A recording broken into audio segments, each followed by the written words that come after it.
দ্রুতগামী অটো নিয়ন্ত্রণ হারিয়ে দুর্ঘটনাগ্রস্ত হলে গুরুতর আহত হয় অটো চালক। যদিও অটোতে থাকা অন্যান্য যাত্রীরা অক্ষত রয়েছেন।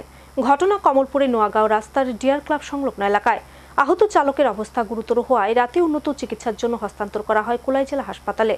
দুর্ঘটনা রাজ্যের নিত্যদিনের বিষয়। একাংশ চালকের বেপরোয়াগামী যান চলাচলের জন্য প্রতিদিন রাজ্যে কোনো না কোনো এলাকায় ঘটছে দুর্ঘটনা, আর এতে হতাহতের শিকার হচ্ছেন চালক সহ সাধারণ মানুষ। কিছুতেই যেন দুর্ঘটনা প্রতিরোধ করতে পারছে না সংশ্লিষ্ট দপ্তর। এর মধ্যেই শুক্রবার রাতে কমলপুরে নোয়াগাঁও রাস্তার ডিয়ার ক্লাব সংলগ্ন এলাকায় অটোরিকশা দুর্ঘটনায় বিনয় দেববর্মা নামে এক অটো চালক গুরুতর আহত হন। তাকে আশঙ্কাজনক অবস্থায় ধলাই জেলা কুলাই হাসপাতালে রেফার করা হয়। তার বাড়ি কমলপুর থানার মায়াছড়ি গ্রামে। ঘটনার বিবরণী জানা যায়, এদিনই রাত 9:30 নাগাদ কমলপুর থেকে অটোটি কয়েকজন যাত্রী নিয়ে মায়াছড়ি যাচ্ছিল।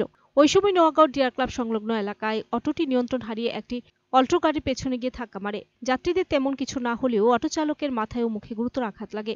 চালকের অবস্থা আশঙ্কাজনক বুঝে কর্তব্যরত চিকিৎসক রাতেই ধলাই জেলা কুলা হাসপাতালে রেফার করে দেন। তাদের নাম বিনয় দেববর্মা। আচ্ছা, বাসা কোনখানে? বাসা হইল তাকে মায়াছড়ি, নোয়াগাঁও মায়াছড়ি। আচ্ছা, কিভাবে হয়েছে ঘটনাটা? কীভাবে হয়েছে বলতে, রানিং অবস্থায় হয়েছে। একটা গাড়ি চালানো ছিল, তাদের তো অটো ড্রাইভার, তাদের গাড়ির হেডলাইট কিছু ওভারলেস আসলো, ওদিকে তাই খেয়াল করতে পারছে না, গিয়ে আর একটা গাড়ির পিছনে গিয়ে ধাক্কা দিয়েছে। হ্যাঁ, ও অটোটা ডাক্তার, হ্যাঁ অটো চালাও। তাই নিয়ে অটো চালাও। আমার বাড়ি হচ্ছে বাগাইছড়ি। তাই নিয়ে সম্পর্কে আমার মামা সুযোগ করে, ওনার ছোটো বোনের বিয়ে কয়েকদিন আগে গেছিল, আমাকেও ইনভাইট দিছিল। ওই জামাই, তোমার মাসির শাশুড়ির বিয়ে, তুমি এসো।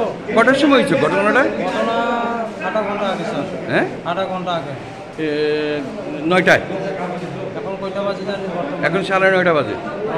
9টা মনে হয় 9টা নাগাদ এমন অবস্থায় ঘটনাটা। সেই গাড়ি চালক। ঘটনাটা কোন জায়গাতে হয়েছে? ডিয়ার ক্লাবের সামনে। ডিয়ার ক্লাবের সামনে, নোয়াগাঁও। নোয়াগাঁও ডিয়ার ক্লাবের সামনে। Bureau report, search India channel.